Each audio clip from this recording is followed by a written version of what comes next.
নবান্ন অভিযানে বাড়তি সতর্কতা প্রশাসনের। নবান্ন অভিযানে আইন শৃঙ্খলায় বাড়তি নজর। জেলা থেকে পুলিশ অফিসারদের তলব প্রশাসনের। 2000-এরও বেশি পুলিশ কর্মী মোতায়েন। কি নজর রাখা হচ্ছে, কতটা বাড়তি সতর্কতা নিচ্ছে রাজ্য, জানবো।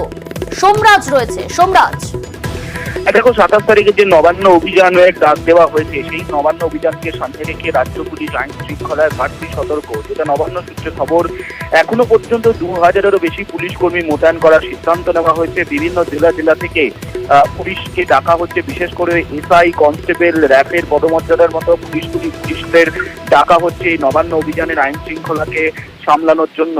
2000-এরও বেশি পুলিশ কর্মী মোতায়েন করার পাশাপাশি, যেটা এখনো পর্যন্ত সূত্র মারফত জানা যাচ্ছে, এই নবান্ন অভিযানের জন্য মোট 13 জন এসপি পদমর্যাদা র্যাঙ্কের আইপিএস অফিসার, পাশাপাশি 15 জন অ্যাডিশনাল এসপি পদমর্যাদার আইপিএস অফিসার, 21 জন ডেপুটি এসপি বা অ্যাসিস্ট্যান্ট কমিশনার র্যাঙ্কের অফিসার মোতায়েন করা হচ্ছে।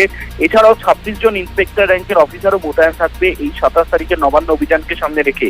ইতিমধ্যে রাজ্য পুলিশের এডিজি আইন শৃঙ্খলা মনোজ ভার্মা তিনি এই নির্দেশ পাঠিয়েছেন বিভিন্ন জেলায় যাতে দ্রুত আগামী 26 তারিখের মধ্যেই এই পর্যাপ্ত পুলিশ হাওড়ায় চলে আসে এবং গোটা পুলিশ বাহিনী কিন্তু হাওড়ার পুলিশ কমিশনারের নেতৃত্বে আইন শৃঙ্খলা পরিস্থিতি সামাল দেবে, তেমনটাই রাজ্য পুলিশের এডিজি আইন শৃঙ্খলা নির্দেশ দিয়েছেন বলেই সূত্র মারফত জানা যাচ্ছে।